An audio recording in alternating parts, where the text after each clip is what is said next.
Hey everyone, hope you're doing great. Welcome back to my channel. In today's video, we'll dive into what if Deku had Sabertooth's powers. Smash that subscribe button, and be sure to peek at the description below. Let's begin. The world, for Izuku Midoriya, was a symphony of overwhelming data that he had long ago learned to file away as background noise. The scrape of chalk on the board was a dry, dusty screech in A-flat. The rhythmic tap of Ida's pen against his desk was a perfect, metronomic 72 beats per minute. The scent of the girl 2 rows ahead of him was a cloying mix of cherry blossom perfume, and the faintest trace of mint from her morning toothpaste. He knew, without looking, that Bakugo's palms were starting to sweat, releasing the faint, sharp odor of burnt sugar that preceded his explosions. This hyper-awareness was useless. It was a cruel joke played by his own biology. A high-spec sensor array connected to a powerless motor. He was a state-of-the-art surveillance camera mounted on a broken-down tricycle. All this input did was provide him with more detailed ways to document his own daily humiliation. And for your future career paths, the teacher droned, lazily tossing a stack of papers into the air. I know you all are aiming for the hero track, the class erupted. Quirks flared to life in a chaotic display of youthful exuberance. A boy stretched his fingers into long, spindly appendages. A girl hardened her skin into glittering crystal. Izuku just hunched lower in his seat, trying to shrink into the wood grain of his desk. Yes, you've all got some impressive quirks, the teacher said with a placating gesture. But no using them in school. A familiar, gratingly confident voice cut through the noise. Teach! Don't lump me in with these losers. Katsuki Bakugo was leaning back in his chair, feet propped on his desk, a predatory grin splitting his face. I'm the real deal. These extras will be lucky to end up as sidekicks to some D-lister. The class turned on him, shouting insults, but Bakugo's arrogance was a force of nature. He laughed them off, confirming he'd aced the mock exams and was aiming for UA High. Oh, that's right, Midoriya. You're aiming for UA too, aren't you? The teacher added, his tone laced with a casual cruelty that was somehow worse than Bakugo's outright malice. The world stopped. The symphony of noise died, replaced by a singular, deafening silence. Every eye in the room swiveled to Izuku. He felt his skin prickle, the blood draining from his face. Then came the laughter, a tidal wave of it, crashing over him, drowning him. Midoriya? No way, you can't get into the hero course just by studying. He's quirkless. What can he even do? Izuku flinched at the word. Quirkless. It was a brand, a label seared onto his soul since he was 4 years old. A doctor's clinical diagnosis had become his entire identity. Bakugo's reaction was slower, more volcanic. He didn't laugh. He moved. An explosion slammed into Izuku's desk, blasting him backward, chair and all. He hit the floor with a hard, rattling thump, the air forced from his lungs. Smoke, thick with the scent of nitroglycerin, filled his nostrils. DKU! Bakugo loomed over him, his crimson eyes incandescent with rage. Smoke curled from his palms. You're below these rejects. You're quirkless. You think you can stand in the same ring as me? Izuku's mouth was dry. He could feel a scrape on his elbow from the fall, a dull ache blooming in his tailbone. He wanted to say something, anything. I'm not trying to compete with you, I just want to help people. But the words were stuck, trapped behind a wall of fear. The bell rang, a shrill scream that saved him from further torment. The other students filed out, whispering and snickering. Izuku scrambled to his feet, gathering his things. His hand reached for his notebook. Hero Analysis for the Future, Volume 13. Only for it to be snatched away. We're not done here, Deku! Bakugo sneered, holding the book like it was a piece of trash. His 2 lackeys flanked him. What's that, Katsuki? One of them asked, peering over his shoulder. Hero Analysis? He's still at it. It's pathetic. The other chimed in. Bakugo's expression was unreadable for a moment, a flicker of something almost like grudging respect for the sheer, stubborn persistence before it was consumed by contempt. Then, he did what he always did. He slammed the notebook between his palms and ignited it. Boom! The book, charred and smoking, sailed out the open window and landed in the koi pond below with a sad, final sizzle. Izuku's breath hitched. A sound, small and wounded, escaped his lips. Bakugo placed a heavy, searingly hot hand on Izuku's shoulder, the fabric of his uniform smoking slightly.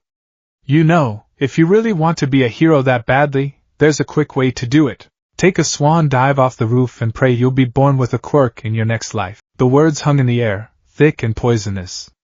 Bakugo and his friends swept out of the room, their laughter echoing down the empty hall. Izuku stood there, trembling. He felt the phantom heat on his shoulder, the sting of tears in his eyes. He didn't cry though. He hadn't cried in front of them in years. It only made it worse. He packed his bag, his movements stiff and robotic, and walked out of the classroom. Outside he fished his soggy, blackened notebook from the pond. The pages were ruined, the ink bleeding into incoherent blurs. All those hours of observation, of analysis, of hope, all turned to mush. He clutched it to his chest and started the long walk home. For a moment, he actually considered Bakugo's words. The rooftop was right there. It would be so easy. But then, an image flashed in his mind, his mother's face, crumbling in sorrow. He couldn't do that to her. He wouldn't. And besides, a tiny, defiant ember still glowed in the pit of his stomach. It was the same ember that had him watching hero videos for hours, that had him scribbling in his notebooks, that had him dreaming of a future everyone told him was impossible. He chose a different route home, a shortcut through a dark, damp underpass. He needed the quiet. He needed the cool air to soothe the phantom burn on his shoulder. He looked down at his arm. The scrape on his elbow from when he'd fallen was barely a pink mark now. Strange. He thought it had been worse. He dismissed it, just as he always dismissed the little things, the cuts that vanished overnight, the bruises that faded in hours instead of days. He was just a fast healer, he supposed. A small, useless biological quirk in a world of spectacular quirks. The air in the tunnel was heavy with the smell of mildew and stagnant water. A metal grate clattered behind him. A medium-sized invisibility cloak. A gurgling, wet voice echoed from the sewer. Izuku froze. He turned, his heart hammering against his ribs like a trapped bird. A monstrous, swirling mass of green, viscous sludge surged from the manhole, two huge, manic eyes bobbing within the ooze. It smelled like a backed-up sewer and chemical waste, a putrid combination that made his eyes water. You'll do perfectly. The sludge villain sloshed, lunging forward. Izuku didn't have time to scream. The villain engulfed him, a disgusting, suffocating tide pouring down his throat, into his nose, filling his lungs. It was thick, heavy, and cold. He clawed at it, his fingers sinking into the semi-solid body, but it was like trying to fight a wave. The substance forced its way deeper, a violation so complete it stole his breath and his will. Can't breathe. His legs thrashed uselessly. His vision began to swim, the edges turning dark and fuzzy. The villain's voice was a muffled, gloating rumble inside his own head. Don't worry. I'm just hijacking your body. It'll only hurt for about 45 seconds, then it'll all be over. My body is getting weak. I'm dying. The desperation was absolute. This wasn't a schoolyard beating. This was extinction. His life, his dreams, his mother, all of it was being snuffed out in a filthy underpass. No hero was coming. He was going to die. No. No. No. I don't want to die. A primal scream of pure, unadulterated terror tried to rip its way out of him, but it was choked off by the sludge. And then, something else ripped through him. Pain. It was a new kind of pain, entirely separate from the suffocation. It started in his hands, a deep, grinding agony in his knuckles, as if his very bones were being twisted and broken from the inside out. He felt a sickening pop as the skin over his first and second knuckles split open. The pain was so white-hot, so blinding, that for a moment, it eclipsed the feeling of drowning. At the same time, an excruciating ache erupted in his jaw. His canines felt like they were being driven deeper into their sockets, only to be elongated, sharpened, pushed back out with agonizing pressure. He could feel the roots burning, the enamel stretching. His senses, already sharp, went into an impossible overdrive. The villain's stench became a complex tapestry of rot, feces, ammonia, and something else, fear. He could smell the villain's fierce sweat. He could hear the frantic, squelching pulsation of its core. His vision, once fading to black, sharpened into a terrifying, predatory clarity. He could see every swirling particle within the monster's gelatinous form. The world turned red. Instinct, raw and ancient, took over. He was no longer Izuku Midoriya, the quirkless boy. He was a cornered animal. And cornered animals bite back. A roar, guttural and inhuman, finally tore through the sludge, a sound that came from the base of his spine. His hands, no longer his own, moved with a speed he couldn't comprehend. He didn't claw. He shredded. There was a wet, tearing sound. The pressure around him lessened. He swung again, a blind arc of pure, murderous rage.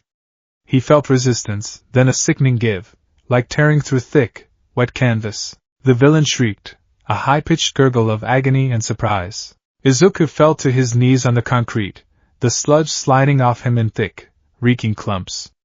He coughed violently, retching up the foul liquid, his lungs burning as they greedily sucked in air. Each breath was a ragged, painful gasp. His entire body trembled, not from fear, but from a terrifying surge of adrenaline unlike anything he had ever known. Texas Mayas! A hurricane of wind pressure blasted through the underpass.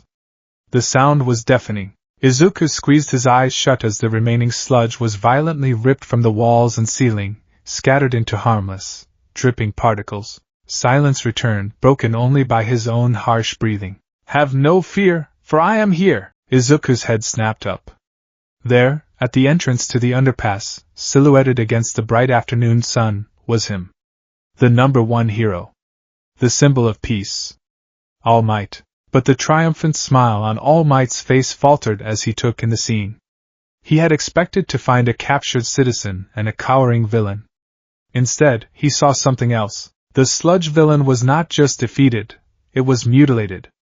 Its form was destabilized, pocked with dozens of deep, brutal gashes that oozed sluggishly. It looked like it had been put through an industrial shredder, and in the center of it all was the boy. He was on his hands and knees, head bowed, chest heaving. His school uniform was soaked and torn. But it was the boy's hands that made All Might's blood run cold. They were covered in blood. Not just his own, but the viscous green fluid of the villain, and extending from his knuckles, where skin and flesh were split open in gruesome wounds, were 3 long, sharp, bone-white claws on each hand. They looked less like a part of a quirk and more like a compound fracture that had been weaponized. They dripped with a mixture of red and green. Izuku slowly lifted his head. His eyes were wide, pupils dilated, swimming with a terror so profound it was heartbreaking. He stared at his own hands as if they belonged to a stranger, a monster. A low, horrified whimper escaped his lips. I, he stammered, his voice hoarse. He tried to pull his hands back, to hide them, but the claws remained, alien and grotesque. All Might felt his own massive form begin to steam. His time limit was ticking down faster than usual, the shock of the scene accelerating the process. He had to act quickly. He scooped up the remains of the villain, stuffing the semi-conscious ooze into an empty soda bottle from his pocket. Then, as a cloud of steam billowed around him, he deflated. The towering symbol of invincibility vanished, replaced by a skeletal man with hollowed eyes and a mop of shaggy blonde hair. He coughed, a thin trickle of blood escaping the corner of his mouth. Izuku's terrified gaze snapped to the stranger. His mind, already reeling, struggled to process the impossible transformation. Where's All Might? I am All Might, the man said, his voice a weary rasp. He held up a hand, showing it was empty and non-threatening. He took a slow, deliberate step forward. The boy flinched, a low growl rumbling in his chest, a sound he seemed to make without conscious thought. His claws scraped against the concrete with a sound like knives on a whetstone. Easy, son. It's okay. You're safe now. All Might, Toshinori Yagi said, his voice soft. He had dealt with traumatized victims his whole life. This was different. This boy wasn't just a victim. He was the source of the violence, and he was just as terrified as any civilian he'd ever rescued. My hands, Izuku whispered, his voice cracking. What's wrong with my hands? It looks like your quirk manifested, kid, Toshinori said, keeping his tone even. He was now close enough to see the boy's face clearly. There were subtle changes there, too. His canines seemed a fraction too long, too sharp. It happens sometimes. Under extreme stress, a quirk can awaken violently. Izuku stared at him, his expression a mixture of disbelief and dawning horror. Quirk? No. I'm quirkless. The statement hit Toshinori harder than any physical blow. A quirkless boy who had just manifested a power this savage, this lethal?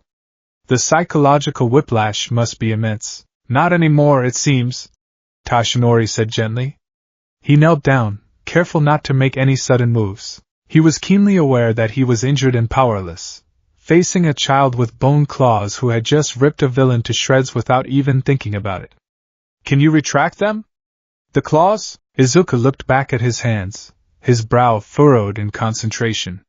He squeezed his eyes shut, his whole body tensing. He whimpered in pain. I don't know how. It hurts. Focus, Toshinori instructed, his voice firm but kind. They came out. They can go back in. Your body knows what to do. You just have to tell it. Will it? Izuku took a shaky breath. He stared at the bloodied claws, his knuckles torn and raw around their base. He imagined them shrinking, sliding back into his bones, the skin sealing over them. He focused on that image with all his might, gritting his teeth against a fresh wave of agony. Slowly, gruesomely, the claws began to recede. It was not a clean, mechanical process. It was biological, accompanied by the wet, sickening sound of bone grinding and flesh resealing. Blood welled up from the wounds before the skin, miraculously, began to stitch itself together. Within seconds the gashes over his knuckles had closed, leaving behind angry, red welts. Izuku cried out, a sharp gasp of pain and relief, and collapsed forward, catching himself with his now normal, though blood-smeared, hands. He was panting, sweat beading on his forehead. Toshinori let out a breath he didn't realize he'd been holding. Good. That's good, kid. You have control. That's the most important thing. He helped the boy to his feet. Izuku was unsteady, his legs trembling from the shock. Toshinori gave him a quick pat on the shoulder, then gathered up his dropped backpack and the soggy, ruined notebook. You were very brave, Toshinori said, handing them to him. Izuku just stared at him, then at the soda bottle containing the villain. You're really... Toshinori offered a tired, bloody smile. In a less impressive form. It's a long story involving a bad injury. I have to ask you to keep this a secret. He lifted his shirt, showing the horrific, crater-like scar that dominated his torso. Izuku's analytical mind, for the first time since the attack, flickered back to life. He recognized the wound pattern from an old news report. Toxic chainsaw, 5 years ago? But that fight was reported as a win. You looked fine. I've been running on fumes ever since, kid, Toshinori admitted. Which is why I need to get this guy to the police and get myself to a doctor. He started to turn, then paused. What's your name? Midoriya. Izuku Midoriya. Well, Midoriya, what you have, it's a powerful quirk. Dangerous. You'll need to learn to master it. Not just for hero work, but for your own sake. He looked Izuku dead in the eye. Power like that without control? It's a curse, not a gift. Remember that. With a final nod, All Might, in his skeletal form, disappeared around the corner, leaving Izuku alone in the quiet, blood-spattered underpass. The walk home was a blur. The world seemed both muted and piercingly loud. The smell of blooming flowers in a nearby garden was so intense it was almost nauseating. The screech of a distant train was sharp enough to make him wince. He felt hyper-aware of his own body, the phantom ache in his knuckles, the strange, sharp edges of his teeth against his tongue. He kept flexing his fingers, half expecting the claws to rip through his skin again. He clutched the straps of his backpack, his knuckles white. He had a quirk. All these years of being told he was nothing, of being worthless, of being Deku, it was all a lie. He wasn't quirkless. He had a power that had saved his life. A power that had even impressed All Might. But as he replayed the incident in his mind, the brief flicker of elation was extinguished by a cold, creeping dread. He hadn't controlled it. He hadn't made a heroic decision to fight back. He had simply panicked. His body had reacted, turning him into a terrifying, shredding machine. He remembered the villain's scream of agony, the feeling of tearing it apart. It wasn't a memory of triumph. It was a memory of horror. Tashinori's words echoed in his head. Power like that, without control, it's a curse. He finally reached his apartment building, his feet dragging. He fumbled with the key, his hands still trembling slightly. Izuku? Is that you? You're late. His mother, Inko Midoriya, met him at the door, her round face etched with worry. I was starting to, Izuku. What happened to you? You're filthy. And is that blood? Her hands fluttered over him, checking for injuries. Izuku couldn't meet her eyes. I'm okay, Mom. I'm fine. There was a villain attack. But a hero showed up. I'm okay. It was a half-truth, but it was the only one he could manage. He couldn't possibly tell her what really happened. How could he explain that the violence, the blood, the reason he was safe, was because of him? She bustled him inside, her worry overriding her suspicion. A villain attack! Oh, my poor baby! You need to get in the shower right now. I'll make you your favorite katsudon. Izuku nodded numbly and headed for the bathroom. He locked the door behind him, his back sliding down the cool wood until he was sitting on the floor. He stared into space, his mind a chaotic whirl. He felt disconnected from his own body, a stranger in his own skin. After a long time, he pushed himself to his feet and stripped out of his ruined uniform. As he was about to step into the shower, he caught his reflection in the large vanity mirror. He looked pale, his freckles standing out like flecks of dirt on his white face. His green eyes were wide and haunted. But that wasn't what held his attention. On his cheek, just below his eye, was a thin, shallow cut. He must have gotten it during the struggle. It still had a tiny bead of blood welling from it. He leaned closer, his breath fogging the glass. He watched, mesmerized, as something impossible happened. The tiny bead of blood seemed to retract, to be reabsorbed. The edges of the cut softened, then began to pull together. It was a slow yet visible process, like a time-lapse video of a healing wound. The skin tingled and itched as the pink flesh beneath knitted itself shut. Within a minute, the cut was gone. Not a scar, not a mark. Just smooth, unbroken skin. Izuku's breath caught in his throat. A healing factor. A powerful one. His trembling hand went to his mouth. He opened it, stretching his jaw wide. His reflection stared back, and for the first time, he truly saw it. His canines. They were longer than before, tapering to wickedly sharp points. They weren't the fangs of a vampire from a movie. They were the functional, deadly teeth of a predator. His gaze dropped to his hands. He held one up, staring at the knuckles. They were red and slightly swollen, but otherwise healed. He remembered the pain, the feeling of bone tearing through flesh. He remembered what Tashinori had told him to do.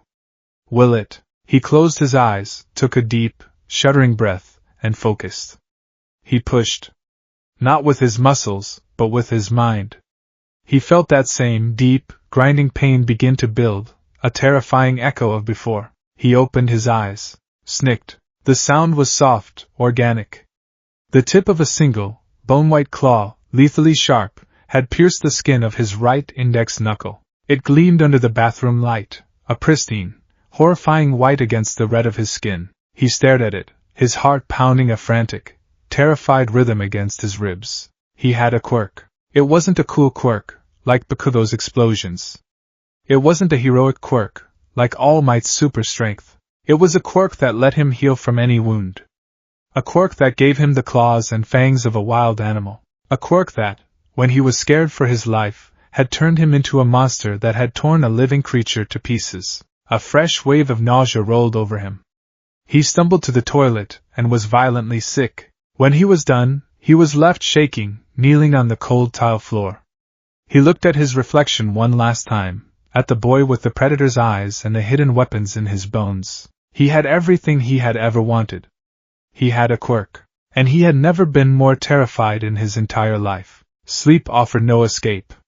It was a suffocating, sludge-filled prison where Izuku relived the underpass incident on a terrifying loop. He felt the cold ooze pour down his throat, the burning in his lungs, the sheer, animalistic terror of impending death. Then came the pain, the grinding of bone, the tearing of flesh, followed by the surge of red-hot rage. In his dreams, he didn't stop at disabling the villain. He saw through a predator's eyes, his dream self a snarling beast that shredded and tore until there was nothing left but scattered green viscera. He always awoke with a choked gasp, his own inhuman roar still echoing in his ears, his sheets soaked in a cold sweat. The morning after was a sensory assault. The gentle sunlight filtering through his curtains felt like a physical weight on his eyelids. The sizzle of eggs in a pan from the kitchen was a sharp, piercing hiss. He could smell not just the eggs, but the faint metallic tang of the nonstick coating, the subtle scent of the sesame oil Inko used, and the dusty aroma of the ventilation fan kicking on. It was all too much, a cacophony of data flooding a mind that had no system to process it. He buried his head under his pillow, a low groan escaping his lips. He emerged from his room an hour later, drawn by his mother's worried calls. She was sitting at the small kitchen table, a cup of tea held in trembling hands. She hadn't slept either. The dark circles under her eyes were a testament to that. Last night had been a blur of tears, terrified questions, and Izuku's clumsy, horrifying demonstration of the single claw he could manage to summon. "Izuku," she said, her voice soft and fragile.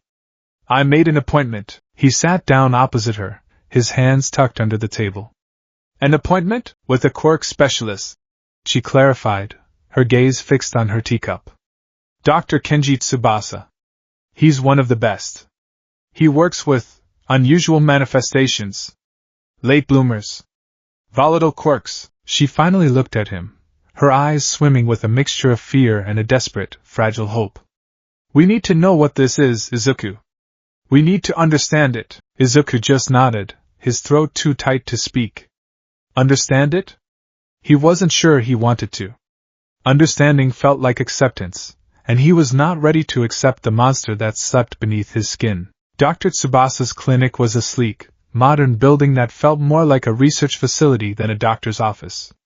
It was sterile, quiet, and unnervingly clean. Dr. Tsubasa himself was a calm, meticulous man in his late 40s with sharp eyes and a quirk that, he explained, was called bioscan. By placing his hand on a person, he could get a real-time reading of their biological processes, cell regeneration, neural activity, hormonal levels. It made him uniquely suited for diagnosing complex quirks. "Izuku Midoriya," he said, reading from a tablet as Izuku sat on an examination table. "Born with an extra joint in your pinky toe. Diagnosed quirkless at age 4. And yesterday you had a significant event." Izuku nodded, staring at his own hands, which were clenched into tight fists in his lap. Inko stood in the corner of the room, wringing her hands anxiously. "Let's start with a simple blood test," Dr. Tsubasa said, his voice gentle. He prepped a needle. "This will just confirm what I suspect about your cellular activity." As the needle pricked his arm, Izuku flinched, but the doctor's eyes widened slightly. "Fascinating," he murmured, watching the display on a nearby monitor. "Your platelet count is astronomical, and your cell division is happening at a rate I've only seen in advanced regeneration quirks. The puncture from the needle, it's already sealed. Not just clotted. Sealed." Izuku glanced at his arm. The tiny red dot was fading to pink before his very eyes. A cold knot formed in his stomach. Next came the physical and sensory examinations. He was asked to listen for incredibly high-frequency tones that he could hear with painful clarity. He was presented with sealed vials and correctly identified their contents by scent alone: cinnamon from 10 feet away, rubbing alcohol, ammonia, even the faint trace of lavender on Dr. Tsubasa's lab coat. His grip strength shattered the testing device, not with a burst of raw power, but because he'd unconsciously dug his fingernails, now thick and hard as stone, into the metal casing, causing it to buckle and crack. Finally, the doctor asked for the hardest part. "Izuku, I need you to show me the natural weaponry." Izuku's breath hitched. He looked to his mother, who gave him a small, encouraging nod, though her own fear was palpable. He took a deep, shaky breath, closed his eyes, and focused. He remembered the feeling from the bathroom, the deep, internal push. The grinding pain returned, a sickening sensation in his knuckles. Snicked. Snicked. Snicked. 3 bone-white claws, each about 8 inches long and tapering to a razor's point, slid through the skin of his right hand. The wounds they created bled for a half-second before his healing factor kicked in, sealing the flesh snugly around their base. Inko let out a small, muffled gasp and took a step back. Dr. Tsubasa, however, leaned in closer, his expression one of pure, academic fascination. He didn't touch the claws, but his eyes scanned every inch of them. Bone composition, but denser than any normal human bone. Almost like an ivory keratin hybrid. Remarkable. And you can retract them at will? I think so, Izuku stammered. He focused again, and with another wave of nauseating pain, the claws slid back into his hand, the skin healing over perfectly. Dr. Tsubasa spent the next 20 minutes tapping away at his tablet, cross-referencing data, and muttering to himself.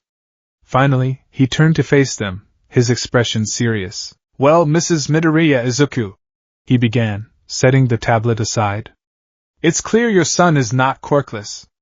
He has an incredibly powerful and complex mutation class quirk. The late manifestation was likely due to a lack of a sufficiently traumatic trigger.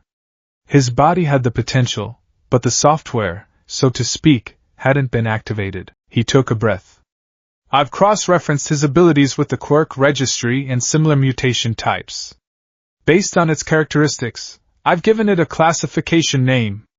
I'm calling it primal. The word hung in the sterile air, heavy and menacing. It fit perfectly. His abilities are threefold. The doctor continued, counting on his fingers. First, a highly advanced regenerative healing factor. It's constantly active, repairing micro-tears in his muscles as he moves, fighting off illness, and healing major trauma at an astonishing rate. This also grants him enhanced stamina and a high tolerance to toxins and sedatives. Second, hyperkeen senses. His sight, smell, and hearing are all operating on a superhuman, animalistic level. This is likely the cause of your current sensory overload, Izuku. Your brain hasn't learned to filter the new, high-fidelity input yet. Third, natural weaponry and enhanced physiology. The retractable claws, the elongated canines, and an underlying superhuman level of strength, speed, and agility. He's stronger and faster than a peak-level athlete, and his body is built for survival. It sounded like the perfect hero's toolkit. Izuku felt a flicker of something bright and hopeful ignite in his chest, the first he'd felt since the attack. But the doctor's next words snuffed it out like a candle in a hurricane. However, there's a significant drawback. A psychological component that is deeply intertwined with the quirk's very nature. He leaned forward, his expression grim. Izuku, your quirk is not a tool you can simply turn on and off. It's a fundamental part of your biology, hardwired into your nervous system. Specifically, it seems to be linked to your amygdala, the part of the brain that governs the fight-or-flight response. He looked directly at Izuku. Under extreme stress, pain, or rage, your higher brain functions, reason, morality, compassion, can be temporarily overridden. Your body will revert to its most basic survival programming. We call this a berserker state. In this state, you would operate on pure, lethal instinct. You would be faster, stronger, and your healing factor would work in overdrive. But you, Izuku Midoriya, would essentially not be home. You would be a passenger in your own body as it does whatever it deems necessary to neutralize a threat. The memory of the underpass, of the red haze and the mindless shredding, crashed back into him. That's what it was. A berserker state. He hadn't been in control at all. Is there anything we can do? Inko asked, her voice a desperate whisper. Can it be suppressed? Suppression would be unwise, Dr. Tsubasa warned. It would be like trying to dam a river with a picket fence. The pressure would build, and the eventual break would be catastrophic. No, the only path forward is not suppression, but control. He needs to learn his triggers. He needs to develop immense mental and emotional discipline. Meditation, sensory deprivation exercises, and therapy would be highly recommended. He needs to become the undisputed master of his own mind, or the beast his quirk creates will be. The doctor's final words were a chilling prophecy. Your quirk makes you incredibly difficult to injure, Izuku. But if you lose control, you could become an unstoppable force of destruction. You have the potential to be a great hero, or a terrifying villain. The line you walk between the two will be sharper than your own claws. The walk back from the clinic was silent. Inko was trying to be brave, talking about grocery lists and dinner plans, but Izuku could smell the salty tang of unshed tears and the sharp, coppery scent of her anxiety. He felt like a bomb she was carefully carrying home, afraid that any sudden movement might set him off. He had to go to school the next day. Pretending to be sick was tempting, but it would only delay the inevitable. He walked through the gates of Aldera Junior High feeling like a different species. The chaotic noise of the schoolyard was a physical blow. The combined smell of hundreds of teenagers, sweat, cheap cologne, greasy cafeteria food, was an overwhelming tsunami. He felt a desperate urge to clamp his hands over his ears, to pinch his nose shut, to run and hide in the quietest, darkest corner he could find. His classmates gave him a wide berth. The story of his involvement in the sludge villain attack had spread, twisted and warped by rumor. Some said he'd been a hostage, others that he'd foolishly tried to fight. No one knew the truth. They just knew that something had happened to the quirkless, useless Deku. Bakugo was watching him. Izuku could feel the intense, burning stare from across the classroom all morning. It was different from the usual looks of contempt. This was a look of suspicion, of simmering, confused rage. Izuku didn't need his new senses to know a confrontation was coming. He could feel it in the tense set of Bakugo's shoulders and the way his hands periodically crackled with tiny, contained explosions. It happened during lunch. Izuku had found a quiet spot behind the gymnasium, hoping the relative peace would allow him to eat without his senses screaming at him. He was so focused on trying to parse the individual blades of grass by scent that he didn't hear Bakugo approach until he was right behind him. Deku, the voice was low, dangerous. Izuku flinched and turned, scrambling to his feet. Bakugo stood there, flanked by his usual two cronies, his hands shoved deep in his pockets. His crimson eyes were narrowed into slits. "So I hear you had a run-in with some sludge bastard," Bakugo began, his tone deceptively casual. "Played the victim real good, didn't you? Everyone's talking about the poor, quirkless Deku who almost died." Izuku didn't say anything. He just stood there, his body tensing, his heart starting to hammer against his ribs, a frantic, heavy beat that sounded like a war drum in his own ears. "But that's not the whole story, is it?" Bakugo took a step closer, his voice dropping to a growl. "I was there. I saw the aftermath. That villain wasn't just captured. It was torn to pieces," and All Might looked surprised. He leaned in, his face inches from Izuku's. "So I'll ask you once? Since when did you have a quirk, you damn liar?" The accusation hit Izuku like a physical blow. "I didn't lie," he stammered, taking a step back. It happened during the attack." "It manifested," Bakugo scoffed, a harsh, ugly sound. "Bullshit. Quirks don't just happen to useless nobodies like you. You've been holding out, looking down on me all this time, pretending to be some weak, pathetic pebble while you had a power hidden away. Is that it?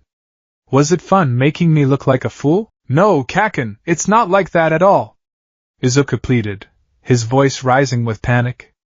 "I'm telling you the truth. Shut up!" Bakugo roared, his patience finally snapping. His right hand shot out of his pocket, palm already sizzling. Boom! A contained, but powerful explosion erupted just inches from Izuku's face. The heat was immense, the light blinding. The concussive force sent him stumbling backward.